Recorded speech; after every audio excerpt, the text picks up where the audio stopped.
ಅರಮನೆ ನಗರಿಯಲ್ಲಿ ಕಳೆಗಟ್ಟಿದ ನಾಡ ಹಬ್ಬದ ಸಂಭ್ರಮ. ವಿಶ್ವವಿಖ್ಯಾತ ದಸರಾ ಹಬ್ಬಕ್ಕೆ ವಿದ್ಯುಕ್ತ ಚಾಲನೆ. ದಸರಾ ಉದ್ಘಾಟಿಸಿದ ಸಾಹಿತಿ ಹಂಪ ನಾಗರಾಜಯ್ಯ.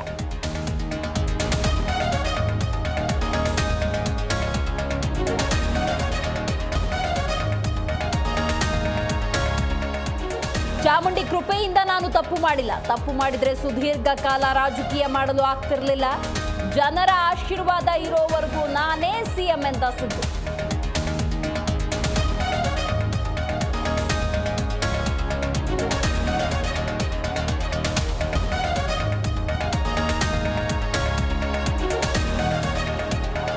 ಸಿದ್ದರಾಮಯ್ಯ ರಾಜೀನಾಮೆ ಕೊಡಬಾರದು, ಬೇಕಾದ್ರೆ ಕುಮಾರಸ್ವಾಮಿಯೇ ರಾಜೀನಾಮೆ ಕೊಡಲಿ. ಸ್ವಪಕ್ಷದ ನಾಯಕನಿಗೆ ಟಾಂಗ್ ಕೊಟ್ಟ ಜಿಟಿಡಿ.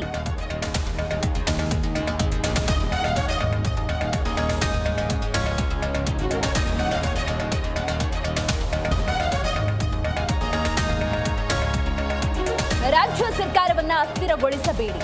ಕೆಡವುದು ಸುಲಭ, ಕಟ್ಟೋದು ಕಷ್ಟ. ದಸರಾ ಉದ್ಘಾಟನೆಯ ಬಳಿಕ ವಿಪಕ್ಷಗಳಿಗೆ ಹಂಪನ ಕಿವಿ ಮಾತು.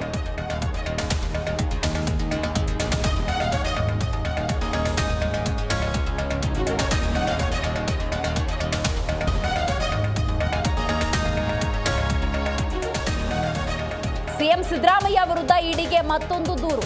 14 ಸೈಟ್ ವಾಪಸ್ ಮೂಲಕ ಸಾಕ್ಷ್ಯ ನಾಶ ಎಂದ ಪ್ರದೀಪ್. ಇಡಿ 500 ಪುಟಗಳ ದಾಖಲೆ ಸಲ್ಲಿಸಿದ ಸ್ನೇಹಮಯಿ ಕೃಷ್ಣ.